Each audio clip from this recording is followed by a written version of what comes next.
श्री श्रीमद् भक्ति सिद्धांत सरस्वती गोस्वामी महाराज श्रील प्रभुपाद की जय, अनंत कोटि वैष्णव वृंद की जय, रामाचार्य श्री हरिदास ठाकुर की जय, हरि नाम संकीर्तन की जय। All glories the same virtues, all glories the same virtues, all glories the same virtues, all glories to Sri Guru and Gauranga.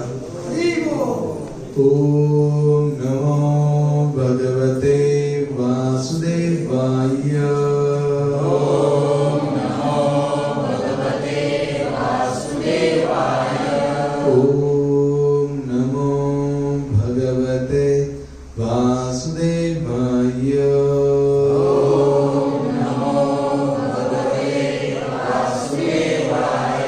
Om Namo Bhagavate Vasudevaya. Om Namo Bhagavate Vasudevaya. हरे कृष्ण।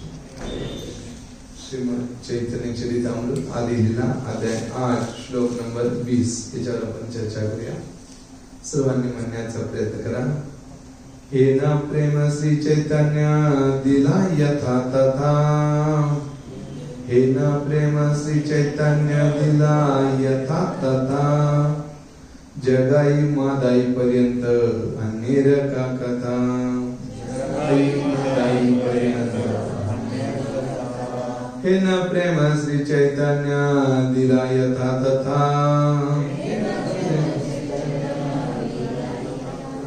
जगाई मादाई पर्यंत अनेर का कथा, हे न प्रेम श्री चैतन्य दिला यथा तथा, जगाई मादाई पर्यंत अनेर का कथा। भाषांतर तात्पर्य डिवाइन ग्रेस एसी विद्वान स्वामी श्रीपाद यांच्या द्वारा भगवान श्री चैतन्य महाप्रभूंनी सर्वत्र आणि कोठेही अगदी जगाई मदाई सारख्या अतिशय पतितापर्यंत हे कृष्ण प्रेम मुक्तपणे प्रदान केले। मग अगोदर श्रद्धाळू आणि प्रगत असलेल्या विषयी काय सांगावे? तात्पर्य श्री चैतन्य महाप्रभूंनी मानवतेला दिलेली देणगी आणि दुसऱ्यांनी केलेली जनहिताची कार्य यातील अंतर असे की तथाकथित जन कल्याण आणि परोपकारी कार्य करणाऱ्यांनी शरीर स्तरावर विचार करता मानव समाजाला काहीशी दुःख मुक्ती दिलेली आहे असे समजते।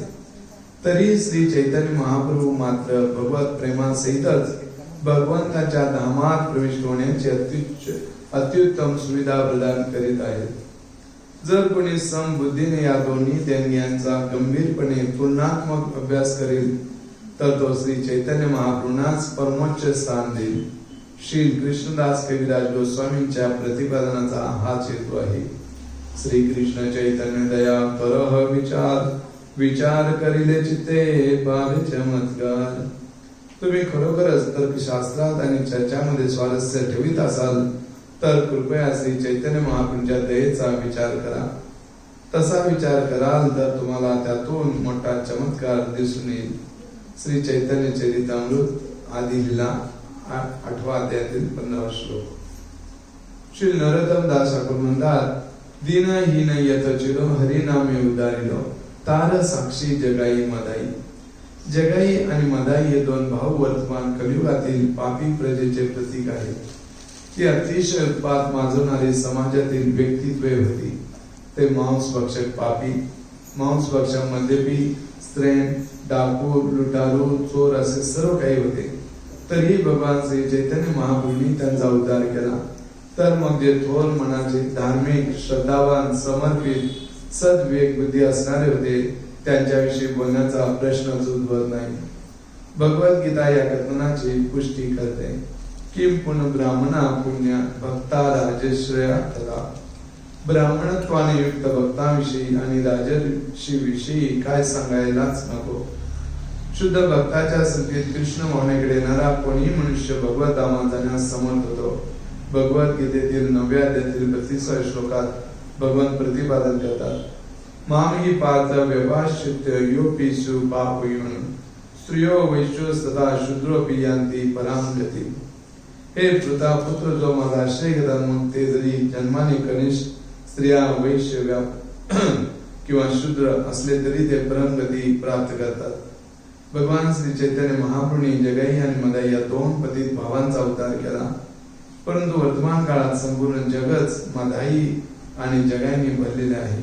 किंवा अन्य शब्दात सांगायचे तर सर्व प्रकारचे उत्पात माजवणाऱ्या व्याभिचारी, मांसाहारी, सट्टेबाज, चोर आणि लुटारू लोकांनी समाज भरलेला आहे। अशा मनोवृत्तीच्या लोकांचा प्रमाद आज सामान्य व्यवहार बनला आहे। आज नशाखोर, स्त्रेन, मांसभक्षी, चोर अथवा लुटारू असणे गुणास्पद समजले जात नाही, कारण अशी तत्वांची माणसे मानव समाजाने सामावून घेतलेली आहेत। तथापि अशी लोकांचे दुर्गुण मानव समाजाला मायेच्या बंधनातून मुक्त होण्यात सहाय्य करतील असा याचा अर्थ नाही। उलट ते मानव समाजाला भौतिक प्रकृतीच्या कठोर नियमांच्या परिणामात अधिकाधिक जबडून टाकतील। येथे प्रत्येकाची कार्ये भौतिक प्रकृतीच्या प्रभावानेच होत असतात। प्रकृती क्रियामानानी गुणे कर्मानी सर्वेशा। आता लोकांची केवळ तमोगुणाशी आणि काही प्रमाणात रजोगुणाशी संगत आहे। त्यांच्यामध्ये सत्वगुणाचा लवलेश नाही, त्यामुळे लोक अधिकाधिक लोभी आणि कामुक होत चालले आहेत, कारण हा या गुणांच्या संगतीचा परिणाम आहे। तदा रजोस्तमो भावा काम लोभादशे। भौतिक प्रकृतीच्या दोन कनिष्ठ गुणांच्या संपर्काने मनुष्य कामुक आणि लोभी होतो। श्रीमद भागवतम पहिला स्कंद दुसरा अध्याय 19वा श्लोक। वास्तविक या आधुनिक मानव समाजात प्रत्येक जण कामुक, लोभी आणि स्वार्थी आहे। म्हणून श्री चैतन्य महाप्रभूंचे संकीर्तन आंदोलन हाच उद्धाराचा एकमेव मार्ग आहे। हे आंदोलन जगातील सर्व जगाई मदाईंना सत्व गुणाच्या किंवा ब्राह्मणी संस्कृतीच्या उच्चतम स्थितीवर आरूढ करणारे आहे। अजून बरेच तात्पर्य आपण इथं चर्चा करूया।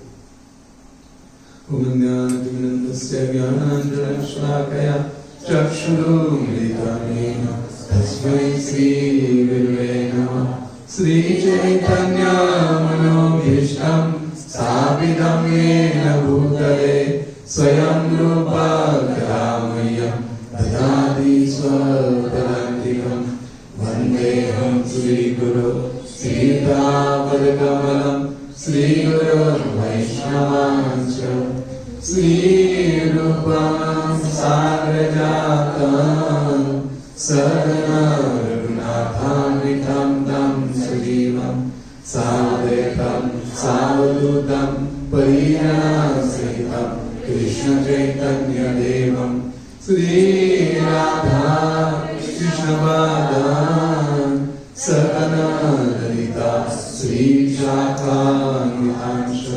नमो विष्णुपदाय कृष्णप्रेष्ठाय भूतले श्रीमते भक्तिवेदान्त स्वामिनिधि नामिने। नमस्ते सरस्वती देवे गौरवाणी प्रचारिणे निर्विशेष शून्यवादी पाश्चात्यदेशकारिणे।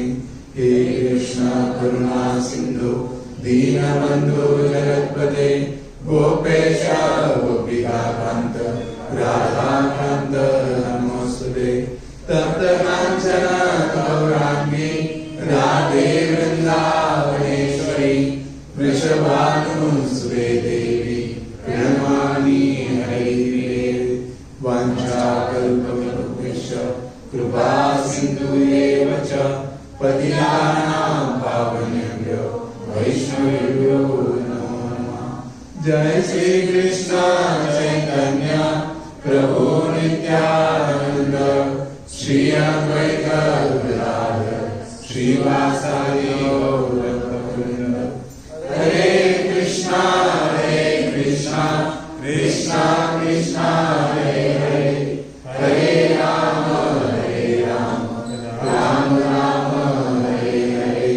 हरे कृष्णा कृष्णा कृष्णा हरे हरे, हरे राम राम राम हरे हरे। हरे कृष्णा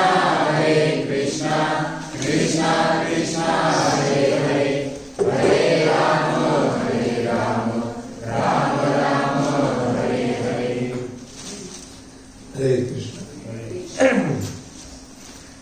सत्संग कार्यक्रमात आपल्या सर्वांचं हृदयपूर्वक स्वागत आहे.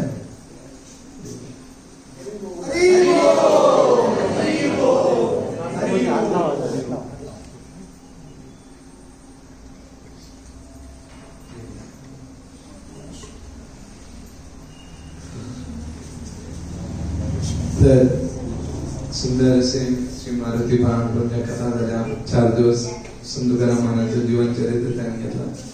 खूप सुंदर, ते खूप संतुष्ट झाले की सर्व भक्तांनी अतिशय उत्साहपूर्वक श्रवण केलंय. त्यांनी फोन करून सांगितले खूप श्रवणासाठी उत्सुक भक्त आहेत, म्हणून त्यांनी सर्व आपल्या सणांची स्तुती केलेली आहे त्यांनी.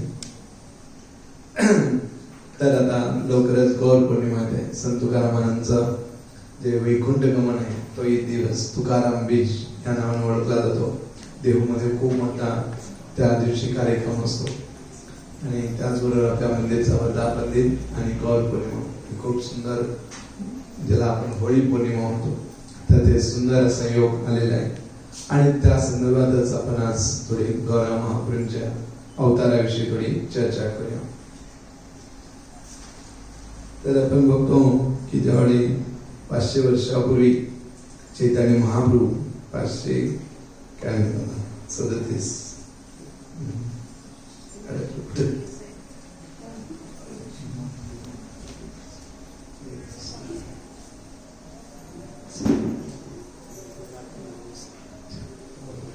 कृष्ण.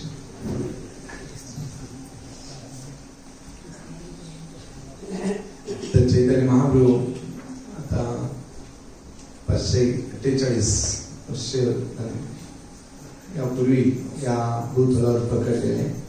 आणि त्यावेळची स्थिती आणि आजची स्थिती काही वेगळी नव्हती. त्यावेळी ज्यावेळी चैतन्य महाप्रभू प्रकटले तर त्यावेळी पण सर्व लोक या इंद्रिय तृप्तीमध्ये मग्न झालेले. आणि त्या ठिकाणी नवद्वीपमध्ये अनेक लोक त्या ठिकाणी शास्त्रांचं अध्ययन करत होते. त्यांचे जे गंगा नदीचे घाट होते ते घाटच्या घाट पंडित, विद्वान आणि विद्यार्थ्यांनी काय होते भरलेले होते. आज आपण जसं पुण्याला विद्येचं माहेरघर म्हणतो ना, त्यावेळी नवद्वीप होतं विद्येचं माहेरघर. आणि सगळे देशभरातून लोक त्या ठिकाणी विद्या ग्रहण करण्यासाठी. पण ते लोक भक्तीबद्दल काही बोलत नव्हते. केवळ शास्त्र तर्क करणे, एकमेकांचे तर्क खोडून काढण्यामध्ये ते पटाईत असायचे. आणि त्यामुळे अशा प्रकारे चाललेले आहे. आणि सर्व लोक आपल्या इंद्रिय तृप्तीमध्ये लागलेले आहेत. हे विद्वान लोक आपले तर्क वितर्क करण्यामध्ये लागलेले आहेत. आणि कुणालाही भक्तीमध्ये काय स्वारस्य नाही.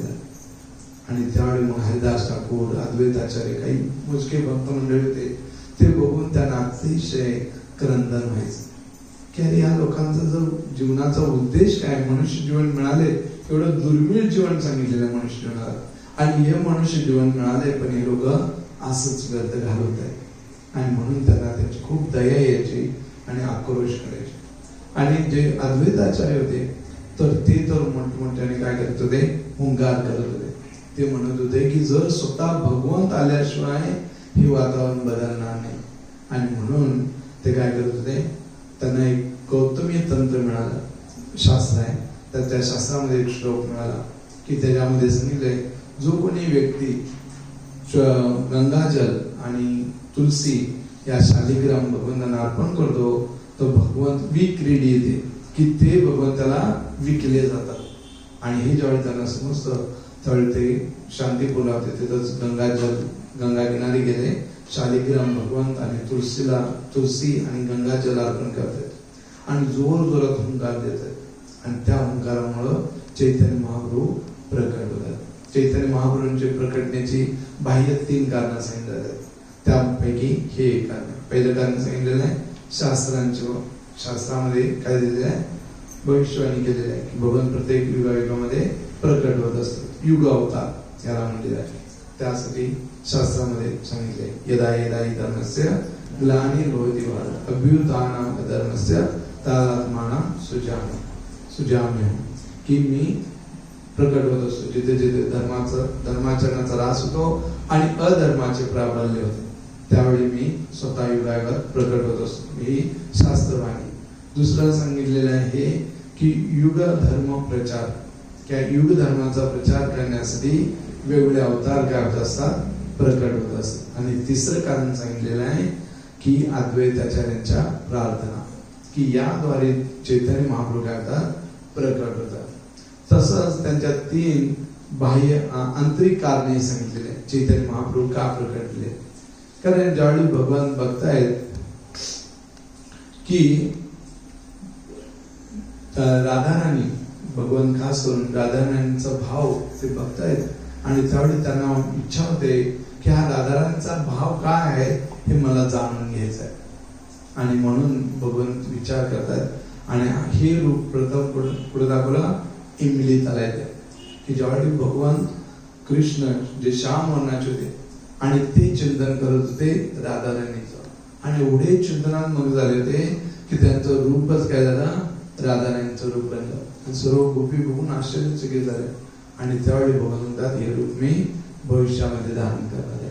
आणि तेच गौरांग महाप्रभू म्हणून येतात. कारण भगवान ठरवतात की मी ही भगवद्गीता या लोकांना दिली, भक्ती कशी केली पाहिजे, जीवनाचा उद्देश काय, सर्व काही दिलं, परंतु लोकांनी ते जाणलं नाही, आचरणात आणत नव्हते. आणि म्हणून जसं एखादा शिक्षक असतो की तो शिक्षक ज्यावेळी बघतो की विद्यार्थ्याला शिकवलंय पण तो विद्यार्थी ते लिखाण करू शकत नाही, मग शिक्षक काय करतो, त्याच्या स्तरावर जातो, त्याचा हात पकडतो आणि काय करतो, ABCD तो अक्षर गिरवू लागतो आणि मग तो विद्यार्थी काय होतो, शिकू लागतो.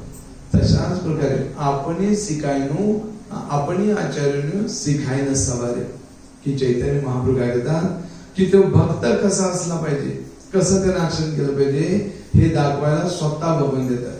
म्हणजे गीतेमध्ये त्यांनी काय सांगितलं, कशी भक्ती केली पाहिजे सांगितलं, पण तरी लोकांना समजलं नाही. मग आता चैतन्य महाप्रभू काय आले, स्वतः भक्ताच्या रूपात आले की ते करून म्हणजे भक्ती करून दाखवण्यासाठी कशा प्रकारे भगवानचं नामस्मरण केलं पाहिजे, कशा प्रकारे भक्ती केली पाहिजे हे स्वतः आचरण करून दाखवण्यासाठी स्वतः भगवंत आले.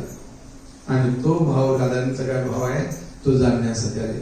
नंतर ते विचार करतात की मला राधाराणी जे काही प्रेम देते तेवढ्या त्याच्यात मला एवढा आनंद देत नाही आणि तिला माझा अतिशय आनंद देतो, तो काय आनंद आहे ते जाणण्यासाठी भगवान स्वतः काय करतायत, तो आनंद जाणण्यासाठी आणि त्या आनंदाचं आस्वादन करण्यासाठी स्वतःच भगवान श्रीकृष्ण चैतन्य महाप्रभूंच्या रूपामध्ये येतात.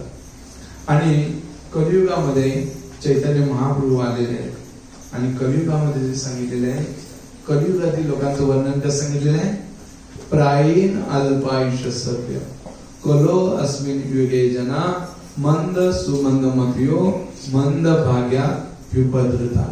श्रीमद भागवतम वर्णन करतं कलियुगातील लोकांचं वर्णन, प्रायीण अल्पायुष्य, की कलियुगामध्ये सांगितलंय की अल्पायुष्य लोक असणार आहेत कलियुगामध्ये.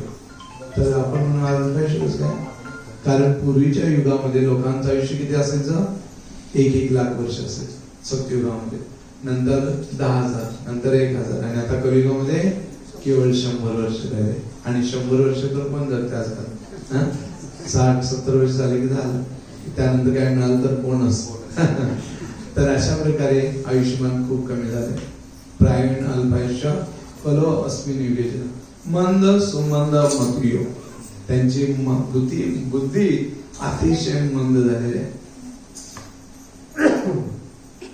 तर तुम्ही म्हणा मंद कशी काय, एवढा आम्ही बघतोय सगळे आविष्कार करतायत लोक, सर्व काही गाड्या येत आहेत, येत आहेत, ते येत आहेत, मग कशी काय मंद बुद्धी. मंद बुद्धी यासाठी म्हणलेलं आहे की त्यांना जे स्वतःचा स्वार्थ कशात आहे हे त्यांना समजत नाही आहे. जसं पंचरात्र एक कथा सांगतात, त्या कथेमध्ये असं आहे की 4 विद्यार्थी गुरूंच्याकडे गेलेले होते आणि वेगवेगळे विद्यार्थ्यांनी ग्रहण केलेले होते आणि त्यावेळी निघून येत असत, जंगलाच्या रस्त्याने येत असत, त्यांचं विद्यार्जन पूर्ण झालं, आता घरी येत असतात आणि घरी येत असताना बघतात एक प्राण्याचा सापळा पडला. तर तो एक जण म्हणतो, अरे मला ही जी हड वेगवेगळी सुट्टी पडले ना, हा चांगला योग्य सांगाडा मी बनवू शकतो, मी असं ज्ञान घेतलंय. आणि तो काय करतो, तो सांगाडा बनवतो. दुसरा एक म्हणतो की ह्याच्यामध्ये मी काय करू शकतो, पूर्णपणे मांस भरू शकतो, तर तो भरतो. तिसरा म्हणतो मी ह्याच्यामध्ये प्राण भरू शकतो, तर चौथा व्यक्ती होते ते म्हणाले, अरे नका नका नका, हा सांगाडा कोणाचा आहे? वाघाचा आहे. वाघाचा सांगाडा तुम्ही बनवला, त्याच्यात मांस घातला, आता शरीरात जर प्राण आला तर हा वाघ काय करेल? आपल्याला खाऊन टाकेल. तर त्यामुळे तुम्ही याच्यात बनवू नका. पण ते नाही म्हणे, मी माझी त्या गुरुने जे दिले त्याच मी प्रत्यक्ष दाखवलं, ह्यानं दाखवलं, तूही दाखव. तो चौथा म्हणला थांबा, तो पडून जातो वर झाडावर बसतो जाऊन, आणि हे वाघामध्ये प्राण भरतात आणि तो वाघ काय करतो? त्यांनाच खाऊन टाकतो. म्हणजे अशा प्रकारचं जे आत्ताच जे ज्ञान म्हणतोय किंवा जे काय आपण आविष्कार करतोय, ते आविष्कार काय करत चालेल? आपल्यालाच ग्रहण करून चालेल. आपला वेळ, आपलं मनुष्य जीवन सर्व काही नष्ट करायला, आपलं आरोग्य नष्ट करायला. म्हणजे ही खरी बुद्धिमत्ता आहे का हो? खरी बुद्धिमत्ता म्हणजे लोकांचं चांगलं झालं पाहिजे, भलं झालं पाहिजे. आणि प्रभुपाद पण या ठिकाणी खूप सुंदर हे म्हणतात. श्री चैतन्य महाप्रभूंनी मानवतेला दिलेली देणगी आणि दुसऱ्यांनी केलेली जनहिताची कार्य यातील अंतर असे की तथाकथित जनकल्याण आणि परोपकारी कार्य करणाऱ्यांनी शरीर स्तरावर विचार करता मानव समाजाला काहीशी दुःख मुक्ती दिलेली आहे असे समजते. तरी श्री चैतन्य महाप्रभू मात्र भगवत प्रेमासहितच भगवंताच्या धामात प्रविष्ट होण्याची अत्युत्तम सुविधा प्रदान करीत आहे. तर या ठिकाणी वर्णन करत आहेत की जे लोक बाहेरचे लोक आहेत ते काय करत आहेत? या शरीराला सुविधा पुरवण्याचा प्रयत्न करत आहेत. आज लोक म्हणतात मानव सेवा हीच काय? ईश्वर सेवा आहे. त्यांना वाटतं मानवाची सेवा केली तर काय होईल? ईश्वर सेवा आहे. आणि मग म्हणून त्यांनी काय करतात? लोकांना खाण्यासाठी देतात, या कपडे देतात. पण त्यांची जी हृदयातील जी भावना आहे, जी हृदय आहे, ते परिवर्तन नाहीत करत. ते केवळ सुविधा देतात. आणि सुविधा दिल्याने तो व्यक्ती सुधरू शकतो का? थोडीफार भौतिक सुधारणा होईल त्याची, पण जोपर्यंत त्याच्या हृदयाचं परिवर्तन होत नाही तोपर्यंत तो खऱ्या अर्थानं सुखी समाधानी होऊ शकत नाही. आणि म्हणून प्रभुपादांनी हे जाणलं. जे आपले गांधीजी होते त्यांनी नाव दिलं, हे कोण आहेत? हरिजन, हरीचे जन आहेत. पण त्यांनी हरी नाही दिला, त्यांना काय केलं नाही? हरी नाही दिलं, केवळ त्यांना हरिजन म्हणले. पण प्रभुपादांनी वास्तविकपणे काय केलं? त्यांना हरी दिले. भगवंतांना प्रत्येकाला प्रदान केले, भगवंतांचं नाव प्रदान केलं. आणि त्यामुळे आज आपण बघू शकतो की आज जगाच्या पाठीवर कुठेही जा त्या ठिकाणी हे भक्त भेटते, कृष्ण भावनावाहित व्यक्ती भेटते. आणि ते मांसाहार करत नाही, नशा बंद करणे, व्याभिचार नाही, आणि सत्ता लॉटरी याच्यातून मुक्त आहे. आणि रोज हरे कृष्णा कृष्णा कृष्णा हरे हरे, हरे राम राम राम हरे हरे. तर या महामंत्राचं ते जप करू लागले आणि सर्व पाप कर्मातून काय झाले? निवृत्त होऊन गेले. तर हे आहे काय? परिवर्तन. की ज्यावेळी आपण बघतो एक व्यक्ती आम्हाला भेटलेला ट्रेनमध्ये काही वर्षामध्ये, तर तो आम्ही त्याला प्रचार करतो, त्याने पण त्याच्या खिशातून कार्ड काढलं आणि दाखवलं, बघा आमचा एक गुरुंचा फोटो, त्याच्यावर फोटो होता गुरुंचा आणि मागे काही वाक्य लिहिलेले. मग त्या मी बघितले चांगले वाक्य लिहिले. त्याच्यामध्ये एक वाक्य लिहिलं होतं की तुम्ही कुणाच्या आहारावर बंधन घालता कामा नये. तर त्याला अरे हे कसं काय की बाबा जर तो व्यक्ती चुकीचा आहार करत असेल, मांसाहार वगैरे, तर गुरुचं कर्तव्य आहे त्याला सांगणं की बाबा हे करू नको, हे न केल्यानं पाप होईल, पाप केल्यामुळे तुला नरकात जावं लागेल. पण जर गुरुंनी सांगितलं नाही तुझ्यावर काय बंधन, तुला काय खायचं ते खा, तर काय होईल? अगोदर तो भीत खात होता, पण गुरु सांगितलं, गुरुने सांगितलं डबल खात जाईल. म्हणून की समाजामध्ये असे काही लोक आहेत की जे गुरुंच्या नावामध्ये, पण गुरु वास्तविकपणे काय? त्या जीवाला या जन्मच्या चक्रातून बाहेर पडतो. जसं एकदा प्रभुपादांना प्रश्न विचारला की प्रभुपाद की तुम्ही सांगताय, म्हणजे प्रवचनात ते बोलले गुरु आणि बंधू गुरु विषयी बोलले, तर ते म्हणजे हा ओळखायचा कसं? कोण बंधू आहे, कोण चांगला गुरु आहे?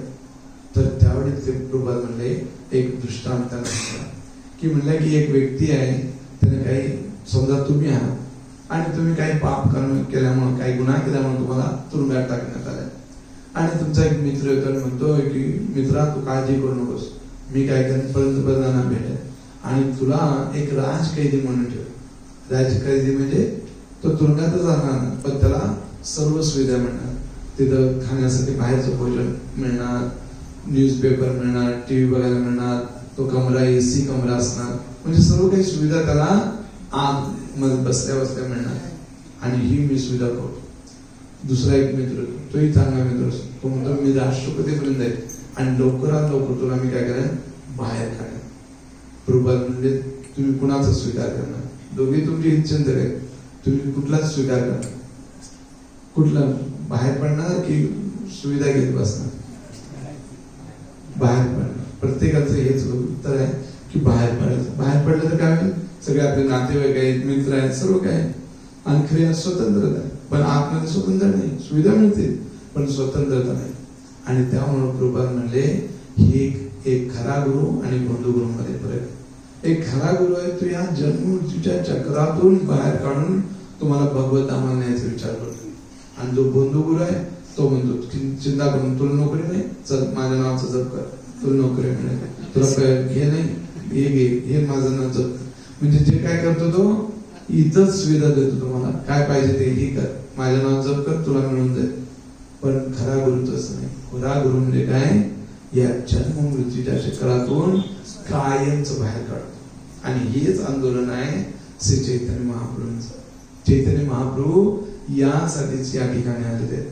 आणि या ठिकाणी वर्णन आहे श्री कृष्ण चैतन्य दया करह विचार, की ह्या चैतन्य महाप्रभूंनी काय दया केलेली आहे, त्या दयेचा विचार केलेले चित्ते पावे चमत्कार. जर आपण त्याचा तर्क करू तर चैतन्य महाप्रभूंचे दयेचा आहे तो विचार केला, चित्ते पावे चमत्कार, अतिशय चमत्कार काय होईल आपल्याला दिसून. कारण बघू शकतो आपण चैतन्य महाप्रभूंची कृपा, जे प्रताप रुद्र राजा होते त्यांच्यावर ही कृपा झाली चैतन्य महाप्रभूंची. आणि तेच आपण बघतो की जो कोण श्रीधर कोलावेचा अतिशय तुटपुंजा याच्यामध्ये राहत होता, त्याच्यावरही चैतन्य महाप्रभूंनी कृपा केली. म्हणजे मोठा श्रीमंत व्यक्ती असू दे किंवा खालचा एक गरीब व्यक्ती असो, दोघांनाही तेवढंच भक्तीमधलं भगवानांचं जे प्रेम आहे त्याच्यातील आनंद आहे तो प्राप्त होतो. आज श्रीमंत लोक त्यांच्या धन आहे तर त्यांना वाटतं आम्ही खूप संतोष आहोत किंवा उच्च आहोत. पण कृष्ण भावनेमध्ये चैतन्य महाप्रभूंनी असा काही भेदभाव नाही केला की अरे वा श्रीमंत आहे याला जास्त कृष्ण प्रेम आणि गरीब याला थोडं कमी नाही. तेवढाच व्यक्ती त्या हरिनामामध्ये भक्तांच्या संघात हरी कथेत तेवढाच तो आनंद काय करतोय, ग्रहण करतोय. श्रीमंत असो, गरीब असू दे, काळा असू दे, गोरा असो. तर ही आहे चैतन्य महाप्रभूंची कृपा. आणि इथं आजच्या श्लोकात सांगितलंय हे न प्रेम श्री चैतन्य दिला यथा तथा, की चैतन्य महाप्रभूंनी सर्वांना हे काय केलेलं आहे, प्रेम दिलेलं आहे. ब्रह्मार दुर्लभ प्रेम करी बारे दान, की जे ब्रह्माजींना पण दुर्लभ आहे. ब्रह्माजी पण तपस्या करतायत, शिवजी तपस्या करतात. आज वृंदावनात गेला तर बेलवन आहे, त्या बेलवनात आजही लक्ष्मी तपस्या करते की मला रासलेले भाग घ्यायचं. आणि त्यासाठी अजून तिला ते प्राप्त झालं नाही. पण चैतन्य महाप्रभूंनी तेच कृष्ण प्रेम आणलेलं आहे. आणि आतापर्यंतचे अवतार आले आणि त्यांनी काय केलं, परित्राणाय साधूना विनाशाची दुष्टता, साधूंचं रक्षण केलं आणि दुष्टांचा विनाश केला. नवीन भक्त बनवले नाही त्याने. पण चैतन्य महाप्रभूंनी काय केलं, ती ते कृष्ण प्रेमाचं भांडार आहे. कृष्ण प्रेमच काय केलं त्यांनी वाटू सर्वांना वितरित केलं. म्हणून त्यानं काय म्हणलंय, सर्व अवतार सार शिरोमणी. सर्व अवतारांचे टॉप मोस्ट अवतार, सर्वोच्च जे अवतार आहेत हे चैतन्य महाप्रभूंनी त्यानं का बरं? कारण जे काही प्रेम आतापर्यंत भगवंतांनी दिलं नाही ते प्रेम काय केलं कलियुगामध्ये पाण्यासारखं वाटतंय. आणि त्याच्यामध्ये श्रद्धा म्हणजे काय म्हणतात त्याला, विद्या बल धन ना करे अपेक्षा. विद्वान आहे का, तो चांगल्या कुळातला आहे का, त्याच्याकडे धन आहे का, काही नाही. काही श्रद्धावान जन हो, श्रद्धावान जन, की हे श्रद्धावान जन हो, तुम्ही केवळ याचा स्वीकार करा बस. गौरव सांगायचे की जसं एखाद्या विद्यार्थी येतात परीक्षा देत असतात, त्या चैतन्य महाप्रभू म्हणतात जा केवळ तू काय कर, पेपरवर केवळ तुझं नाव लिहून ये, बस बाकीचं मी बघ, है ना? बाकीचे विद्यार्थी परीक्षा द्या, लिहा, सर्व प्रश्नांची उत्तर लिहा, मग कुठं पास. चैतन्य महाप्रभू म्हणतात केवळ तुम्ही नाव लिहा, बस तुमचं, आणि बस तुम्ही पास. तर असं कुठं आहे का? तर हे चैतन्य महाप्रभूंनी आपल्याला दिलेलं आहे. हेच प्रभुपादांनी चैतन्य महाप्रभूंची कृपा आपल्यापर्यंत आणलेली आहे. तर ही कृपा साधी सुधी नाही आहे. तर या ठिकाणी ते वर्णन करत आहेत की जे जनहिताची कार्य, लोक जनहिताची म्हणजे शरीराच्या संतोषासाठी ही कार्य करत असतात, पण जोपर्यंत त्यांचं हृदय बदलत नाही तोपर्यंत ही कार्य तेवढी लाभदायक ठरत नाही. जसं एकदा बेंगलोरमध्ये सर्वे केला की आपल्या शहराचं जे सौंदर्यीकरणामध्ये काय बाधा आणतात, तर बघतात एका ठिकाणी ही झोपडपट्टी आहे, ही बाधा आणते. तर मग ते योजना बनवतात आणि त्या लोकांना चांगली घरं बनवून देतात आणि मग त्यांना तिकडे शिफ्ट करतात. आणि काही दिवस जाताना बघतात की पुन्हा त्या ठिकाणी झोपडपट्टी असलेली आहे. तर ते म्हणजे अरे आता तर आपण घरं दिली आहे लोकांना, हे लोक कुठून आले? आणि मग चौकशी करतात तर त्यावेळेला कळतं की ती लोक काय केलेत, घर भाड्याने दिलेत आणि इथून परत त्या झोपडपट्टीत राहतात. म्हणजे त्यांचा जो स्वभाव आहे तिथं राहण्याचा तो त्यांना बाध्य करत होता. म्हणजे जोपर्यंत हृदय बदलत नाही तोपर्यंत तुम्ही कितीही बाह्य योजना करा त्यानं काही काम होणार नाही. आणि म्हणून प्रभुपादांनी काय केलं, हे केलं की प्रत्येकाला पहिला काय दिलं, हरे कृष्णा कृष्णा कृष्णा हरे हरे, हरे राम राम राम हरे हरे. तर हे हरिनाम काय केलं त्यांना देण्यात आलं. आणि ज्यावेळी त्यांनी ते हरिनाम करू लागले, स्वाभाविकपणे जो भगवंतांचा हरिनाम करू लागतो, या हरिनामाची शक्तीच अशी आहे की तो स्वाभाविकपणे काय होतो, या सर्व वाईट कृत्यापासून दूर जातो. जसं आपल्याला माहिती आहे की नारद मुनींची कथा की जो मृगारी होता, त्या मृगारीला चैतन्य नारद मुनी रस्त्याने जात होते आणि जात असताना बघतात की तो मृगारीने काय केलंय, सगळ्या प्राण्यांना अर्धमेल मारलेलं आहे आणि ते प्राणी तडफडत होते. आणि ते बघून नारद मुनींना अतिशय दुःख होत आणि त्यांना त्या प्राण्यांची दया येते आणि तुम्ही हे कृत्य कोणी केलेलं आहे असं विचारतात. तो एकदम लाल होऊन डोळ्याचा मृगारी समोर येतो, मी केलेला आहे. ते म्हणतात अरे तू मारायचं पूर्ण मारे ना. तर त्यांना नाही, हे मी माझ्या वडिलांच्यावर शिकतोय आणि हे प्राणी जेवढे तडफडतात ना तेवढं बघून मला आनंद होतो. असा तो रजोगुणी आनंद, तमोगुणी आनंद घेत होता. आणि ते बघून नारद मुनी म्हणले की तू काय कर, त्यांना दाखवत आहे की तुझं परिणाम काय होणार आहे. आता लोक आहेत ना त्यांना परिणाम माहित नाही की जो भी होगा देखा जाएगा. ते काय म्हणतात, जे होईल ते नंतर बघू. हे काय मूर्खांचं तसं आहे की जो बुद्धिमान व्यक्ती आहे तो मात्र आधी परिणाम विचार करतो, है ना. समजा आता मुलाला शिक्षण घ्यायचं आहे, शाळेत घालायचं आहे, तर आपण कुठली शाळा समोर दिसली घालून मोकळं होतो का? नाही. सारे कपडे जरी घ्यायचे असेल किती आपण चौकशी करतो, हे चांगला टिकाऊ आहे का, स्वस्त आहे का, असं आहे का, तसं आहे का, तसं आहे.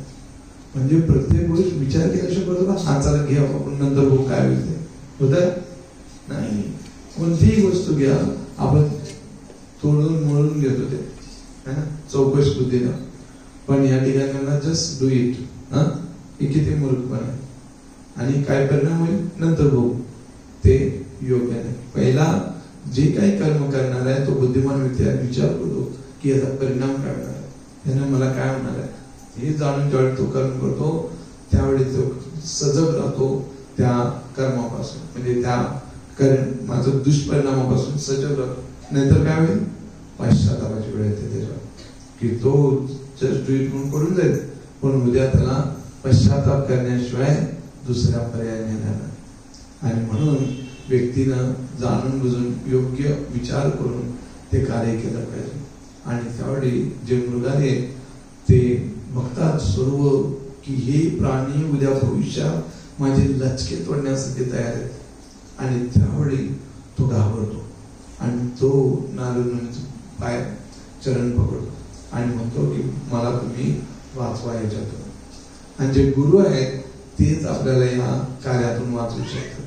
आणि मग नारद मुनी त्यांना बघतात आणि भगवानाच्या नावाचा जप करण्यासाठी सांगतात की ज्यावेळी आपण दीक्षा, आता काही जण भक्तजन दीक्षा घेणार आहेत, तर दीक्षा म्हणजे काय की भगवंतांना आणि गुरुंना आपण पूर्णपणे समर्पण करत आहोत. आणि या शरीरावर, या सर्व गोष्टीवर मी माझं नाही, आता कोणाचा आहे अधिकार? गुरुंचा आहे. आणि गुरु त्यावेळी काय करतात, सर्व पाप, आतापर्यंत आपण जे काय पाप केलं ते सर्व पाप काय करतात, स्वतः ग्रहण करतात. आणि मग पुन्हा पाप करणं नाही. पुन्हा जे काय आपण करू चांगल्या प्रकारे कृष्णाची भक्ती, वैष्णवांची सेवा हे करणं आपण त्या ठिकाणी वचन घेतो. भगवंतांसमोर, गुरूंसमोर आणि अग्नीसमोर आपण वचन घेतो की मी या कृष्ण वाणीमध्ये दास, दासानुदास या वाणीमध्ये कार्य करेल. तर दास दासानुभावनी म्हणजे हेच आहे की प्रत्येकांच्या सेवकांचा सेवक म्हणून त्यांना कार्य करणं. आणि आपलं जीवन आपलं नाही, आता कोणाचं आहे? गुरूंचं आहे. दीक्षा काले करे आत्मसमर्पण, सेही काले कृष्ण से आत्मसम, की भगवंत पण त्याला काय करतात, आपल्याप्रमाणे त्याला स्वीकार करतात. हा दीक्षेच्या काले सर्व समर्पण करतो. आणि त्यावेळी मग गुरु सर्व काय करतात, पाप कर्म करतात. आणि त्यानंतरही जर आपण पाप कर्म करू लागू किंवा काही चुकीच्या क्रिया करू लागू, त्याचा त्रास कोणाला होतो? गुरुंना त्रास होतो. आणि म्हणून आपण जेवढं पालन करता येईल तेवढं जास्तीत जास्त पालन आपण केलं पाहिजे. आमचे काय नाव त्यांचं, वृंदावन आनंद प्रभू जे स्टॉक एक्सचेंज मार्केटमध्ये, तर ते सांगत होते की तिथं खूप टेन्शन असतं. आणि मग त्यांनी गुरूंना विचारलं, महाराजांना विचारलं की महाराज मी कसं बरं या स्थितीमध्ये राहून सुद्धा मी कशा प्रकारे तुमचा सेवक म्हणून राहू शकतो किंवा कृष्ण वाणीत कसं म्हणून राहू शकतो. तर महाराजांनी त्यांना सांगितलं तू रोज जाण्यापूर्वी 16 माळांचा जप करून जातो. आणि ते म्हणले की आतापर्यंत केवळ 2दा त्यांच्या जीवनात झाले 16 माळा न करता तिथं जावं लागलं. नाही तर रोज ते म्हणजे पहिला 16 माळा मी जप करतो आणि मगच तिथं प्रवेश करतो. ज्यावेळी मागे स्टॉक एक्सचेंज मध्ये जातं ना बॉम्बस्फोट, तर त्यावेळी ते म्हणजे सकाळ सकाळ मी जप करत बसलोय, मला कोणाला आणि एवढं भयानक झालं तर मला तो सोडून तिथं जावं लागलं.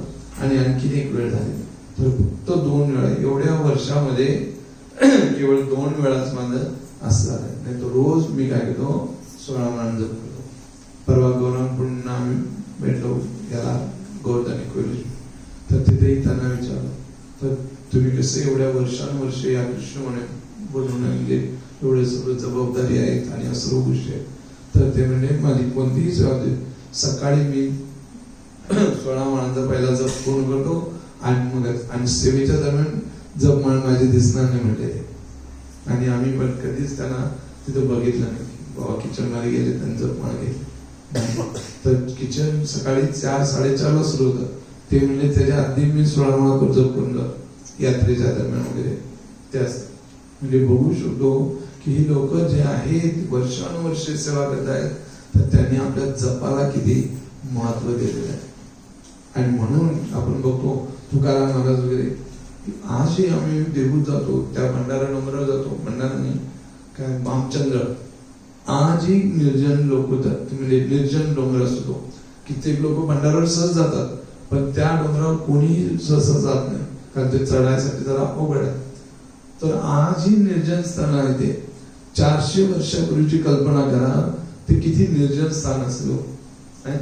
आणि तुकाराम महाराज गाव सोडून घर सोडून त्या डोंगरावर जात होते.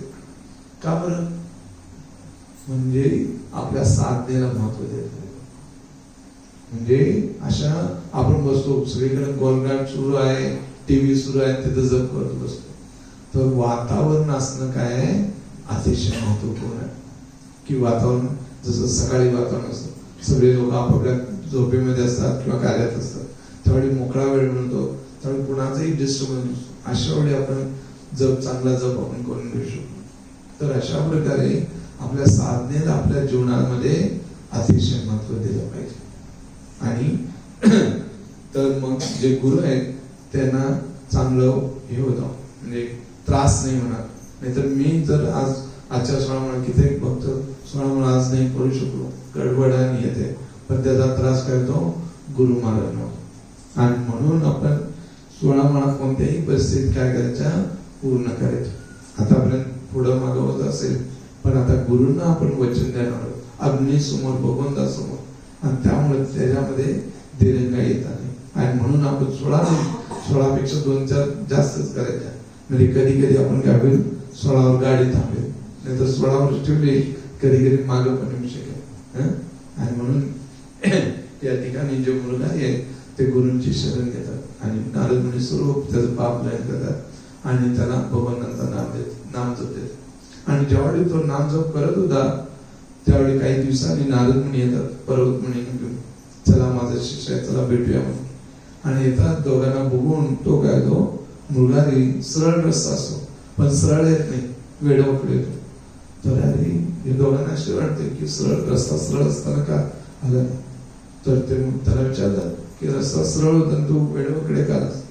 तर तो म्हणला, वाटेमध्ये काय होत्या, अनेक मुंग्या होत्या आणि त्यांना चुकवण्यासाठी मी त्यांना चुकवते म्हणून वेडवाकडे आलो. म्हणजे बघू शकतो जो एकेकाळी जो होता तो काय करत होता, प्राण्यांना अर्ध मेल मारून त्याच्यामध्ये आनंद घेत होता. आणि आज तो मुंगीला मारण्यासाठी सुद्धा घाबरत होता. है ना? म्हणजे बदल कशामुळे झाला, कृष्ण भक्तीमुळे.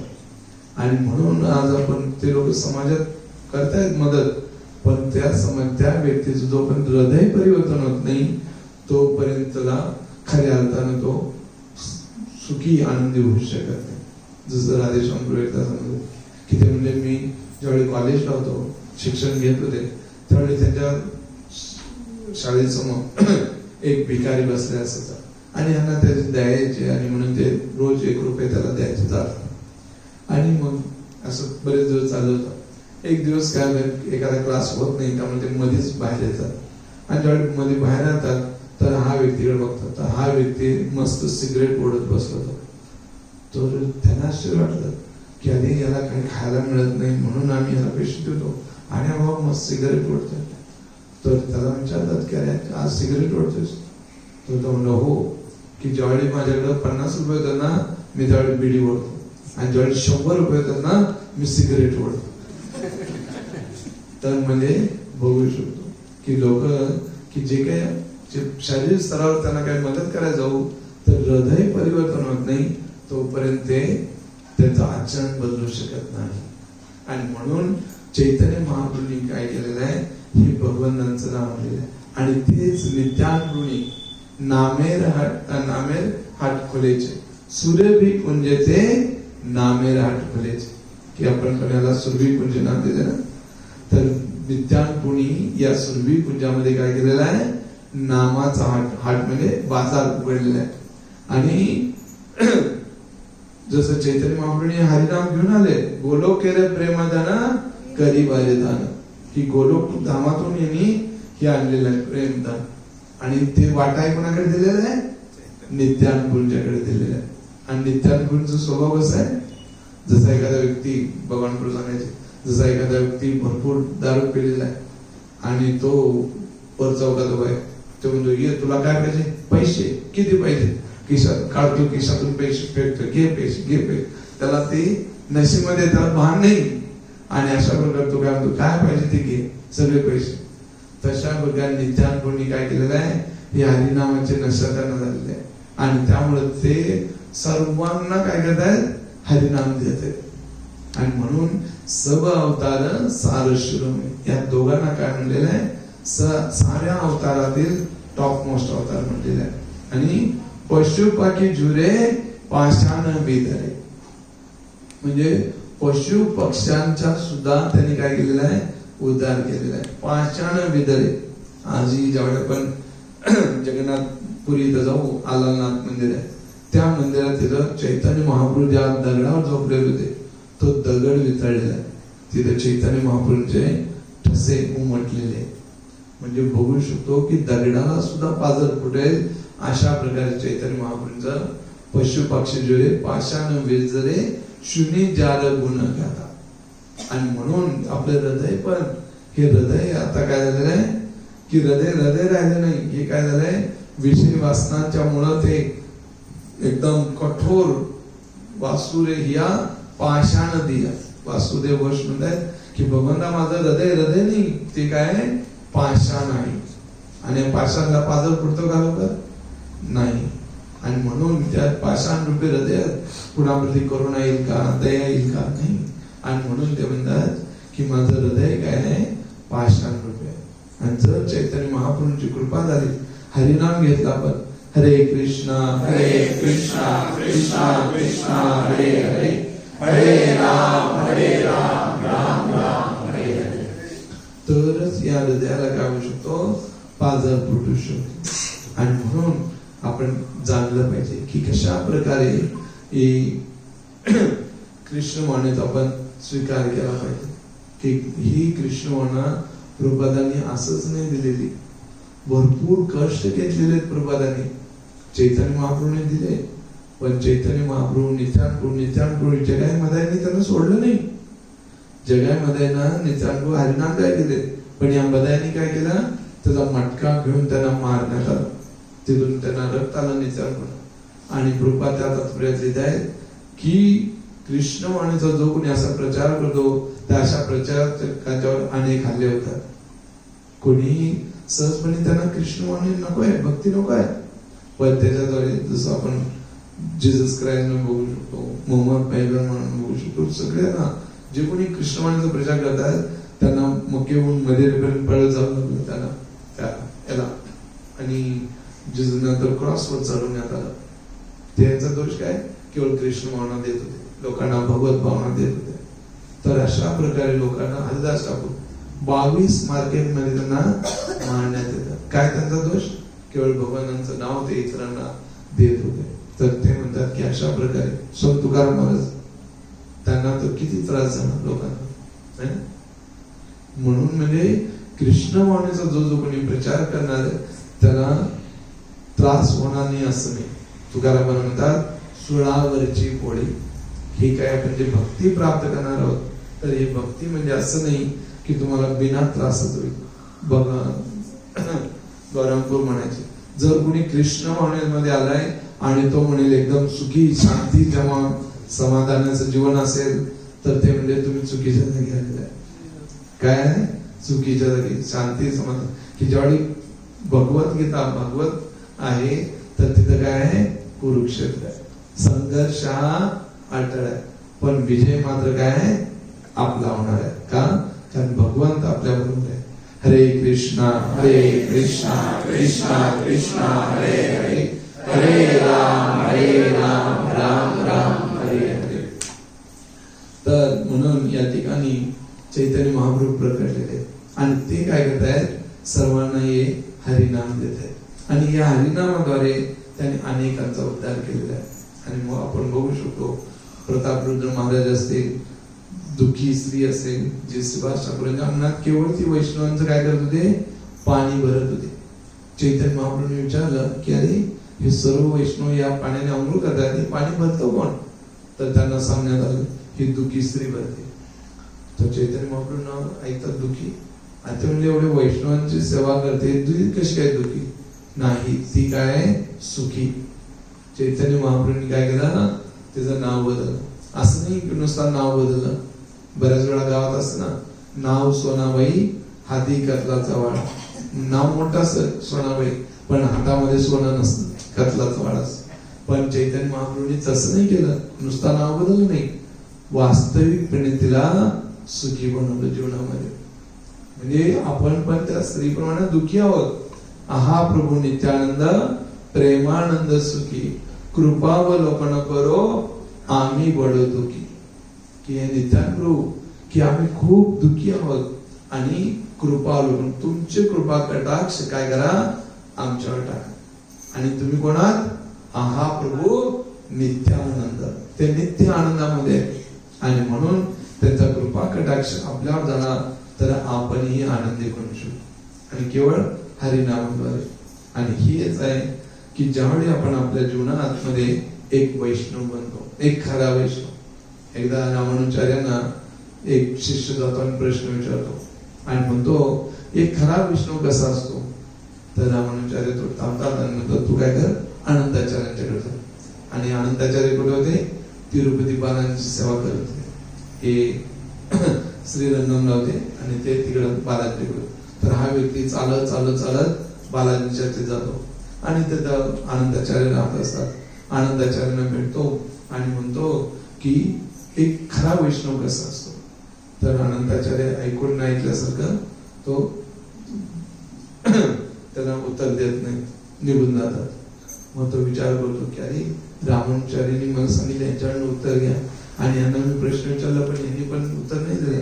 आता काय करायचं, परत जायचं काही तर थांबायचं.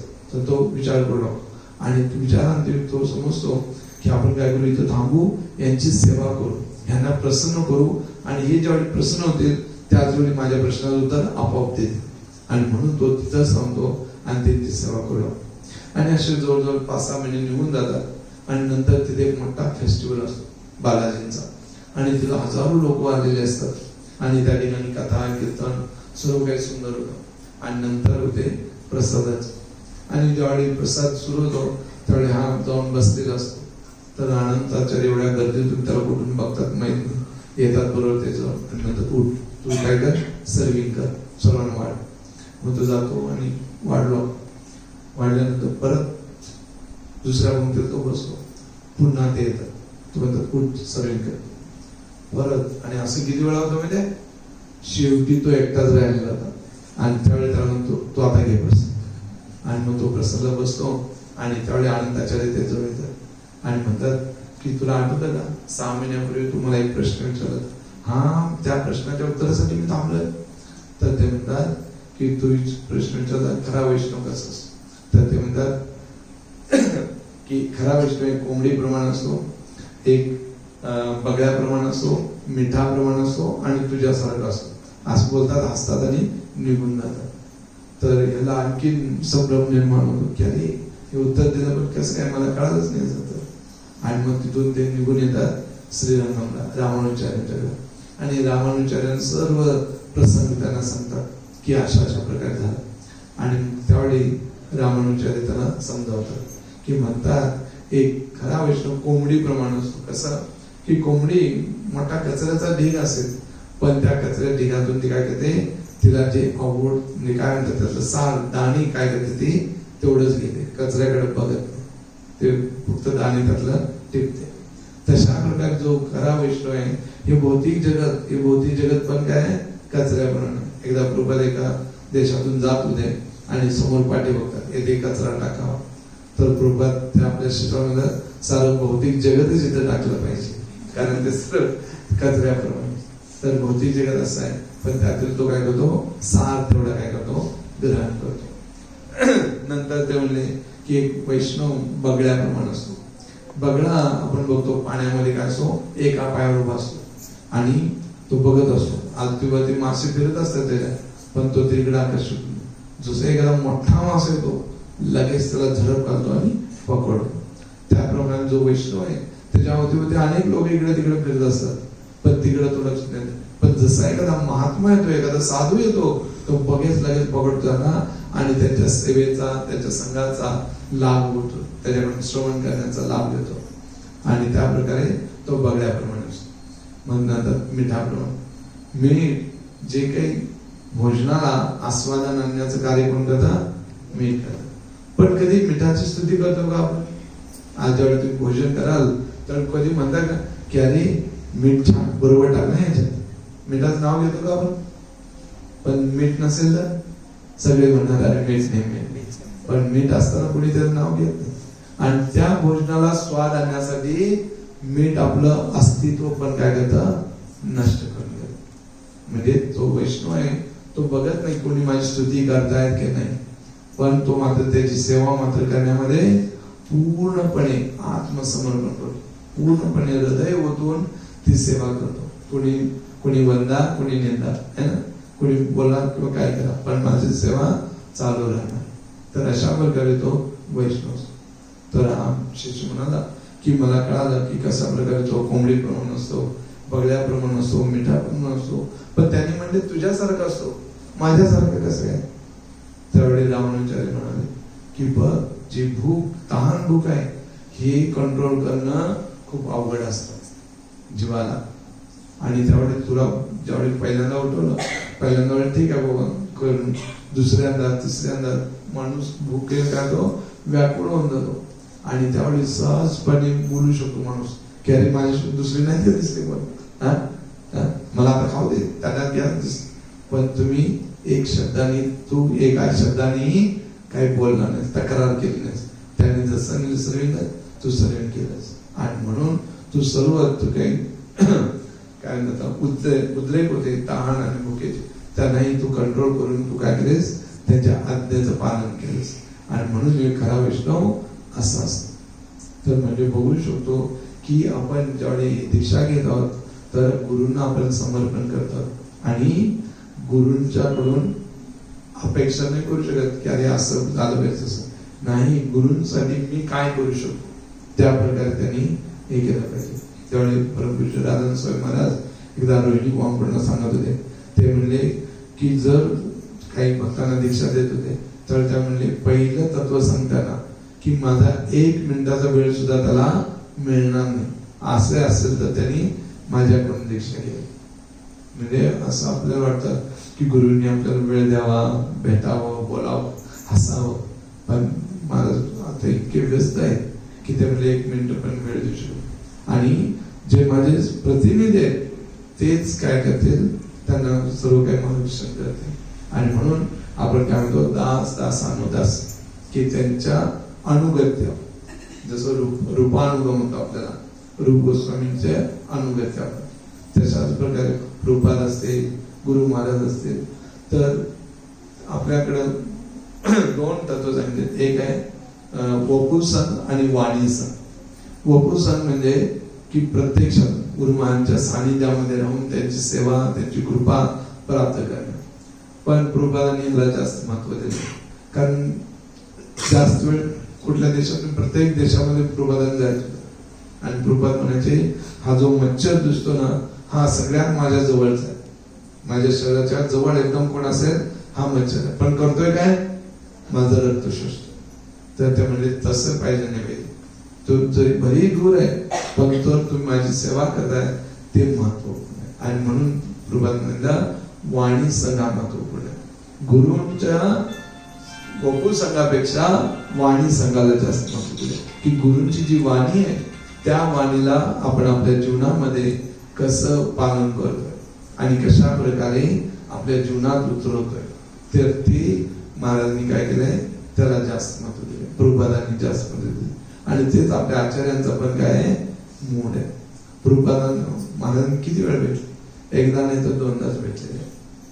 तर हे त्यांचं भावना आहे. पण आज किती प्रभुपादांची जी प्रचार आहे किंवा प्रभुपादांच्या इच्छा आहेत ते किती मोठ्या प्रमाणावर ते पूर्ण करत आहेत. तर म्हणून वाणी गोकुळ संघ महत्वपूर्ण नाही, वाणी संघ महत्वाचं. आणि म्हणून ज्यावेळी आपण गुरुंना स्वीकार करतोय, गुरु आपले स्वरूप आपण ग्रहण करतायत, पण त्याचबरोबर आपले कर्तव्य बनतं की गुरुंच्या ज्या आज्ञा आहेत त्या आज्ञांचं आपण काटेकोरपणे पालन करणे. आणि आपण बघतो कित्येक शिष्य आहेत प्रभुपादांचे जे प्रभुपादांच्या जवळ नाहीत, परंतु आज वेगवेगळ्या ठिकाणी आहेत, पण तिथून राहून ते काय करत आहेत त्या आज्ञांचं पालन करतात, सेवा करतात. कित्येक ठिकाणी एकटे व्यक्ती आहेत तेच काय करतात त्या ठिकाणी पूर्णपणे प्रचार करतात कृष्ण भावनेचा. आणि आपण बघू शकतो अनेक शिष्य आहेत त्यांचे आणि ते जीव वर्षानुवर्ष त्या कृष्णाचा प्रचार करतात. परमपूज्य लोकनाथ स्वामी महाराजांना बघू शकतो की कशा प्रकारे ते एकदा जानकीदास गुरु सांगत होते की ते म्हणजे की आम्ही लोकनाथ परमपूज्य लोकनाथ महाराजांना घेऊन गेलो आणि महाराजांना तिकडे मुंबईतून येण्यासाठी उशीर झाला आणि रात्री झोप झाली नाही, पण सकाळी परत मंगळ आरतीला उठणं, सेवा, परत दुसऱ्या दिवशी एका ठिकाणी कार्यक्रम नव्हता, पण एवढे भक्त तिथे जमा झाले की महाराजांना विनंती करावी, महाराज एवढे सर्व जमा झाले ते इच्छा करतात तुमच्याकडे काहीतरी श्रवण करा. आणि मग तिथेही कथा आली आणि नाशिकचा वर्धापन दिन होता मागच्या वर्षी आणि ते 2-3 दिवस असतात आणि ते लिफ्ट मध्ये जात असताना जानकीनाथ म्हणले महाराज क्षमा करा की ऑलरेडी तुमचं एवढं व्यस्त शेड्यूल होतं आणि तिथे इथे येऊन पण आणखी तुम्हाला उशीर करण्यात आला आणि त्यामुळे समजलं.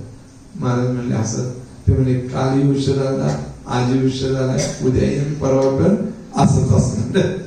म्हणजे एवढं सर्व असतानाही आणि रोज पहाटे 5ला महाराज बघा त्याचा पाठवलाय. म्हणजे एवढं शेड्यूल व्यस्त असतानाही आम्ही असतो कधी कधी आम्ही म्हणतो अरे 12 वाजले आता मंगळारती नाही गेलं चालेल, पण महाराजांनी बघितलं रोज त्या मंगळारती आणि आज वय 76 वर्ष वय आणि असं असतानाही त्या वयामध्ये पण एवढी एनर्जी ठेवून ते करतात केवळ गुरु महाराज प्रसन्न करण्यासाठी आणि आपल्या सर्वांना वेळ देण्यासाठी.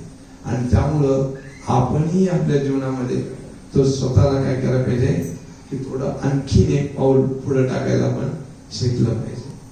कारण आपण आता आपलं सर्वस्व गुरु महाराजांना अर्पण करतो आणि त्यामुळं गुरूंच्या आज्ञा पालन करणं हेच आपल्या जीवनाचा एकमेव उद्देश आहे.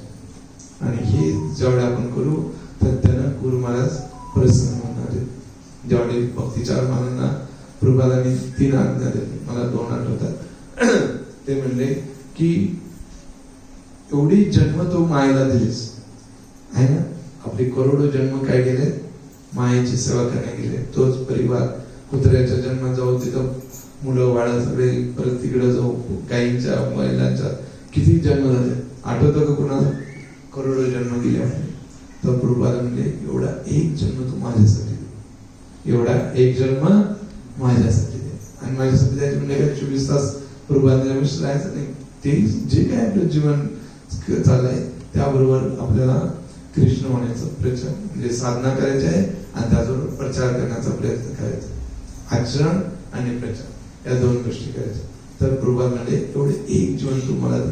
आणि दुसरं सांगितलं या इस्कॉन संस्थेमध्ये प्रभुपाद म्हणजे मी गेल्यानंतर अनेक चढ उतार होते, पण तू कधी इस्कॉनला सोडू नकोस. तर ह्याच आज्ञा आपल्यासाठी पण आहे की बरेच काही चढ उतार होते, मतभिन्नता येईल काय होईल, पण कधी गुरु महाराजांचा कधी त्याग नाही करायचा. आणि आपल्या हरे कृष्णा कृष्णा कृष्णा हरे हरे, हरे राम राम राम हरे हरे. आणि इथं प्रभुपाद लिहित आहेत, काय लिहित आहे?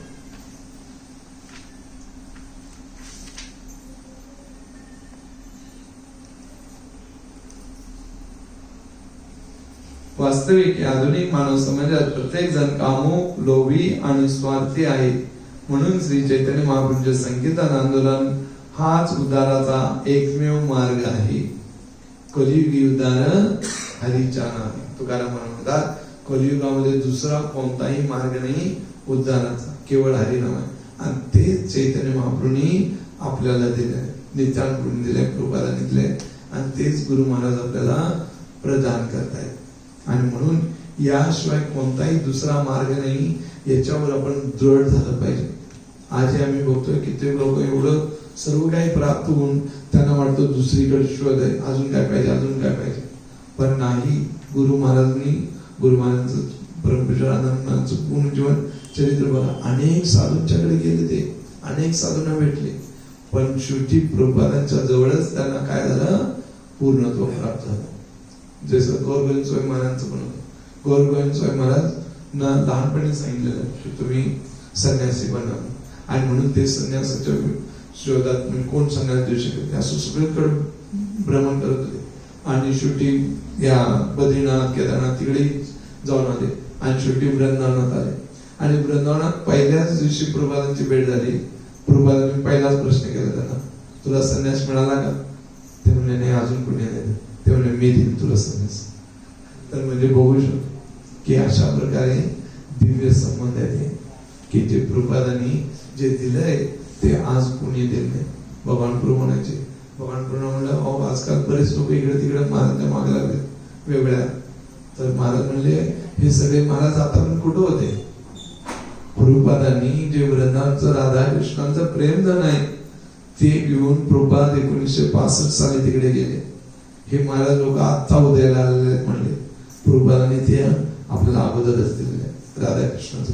त्यामुळे प्रभुपादांच्या शिवाय अजून कुठं जाण्याचा विचार करायचा नाही. प्रभुपादांचे पुस्तक आहेत, हे ग्रंथ आहेत जे रात्र जागून त्यांनी लिहिले आहेत आपल्यासाठी. आणि म्हणून या सर्व ग्रंथ दिलेले आहेत, भगवंताचं नाव दिलं आहे, एवढा सुंदर सत्संग दिलेला आहे. तरी आणखीन काय पाहिजे आपल्यासाठी? तर याच्यामध्ये पूर्णपणे रस रममाण होऊन याच्यात पूर्ण रस काय करायचा? आस्वादन करून घ्यायचं. हरे कृष्ण. कुणाला काही प्रश्न टीका टिप्पणी असतील सांगू शकता.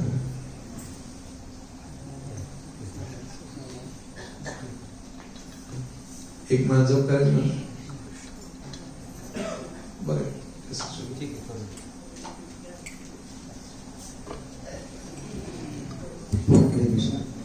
तर आपण सर्वांनी आता एक माळ जपा करायचा आहे. ज्यांनी माळा आणले तुम्ही आपल्या माळा घ्यायचे, ज्यांच्याकडे नाही आहे त्यांना पुरवल्या जातील.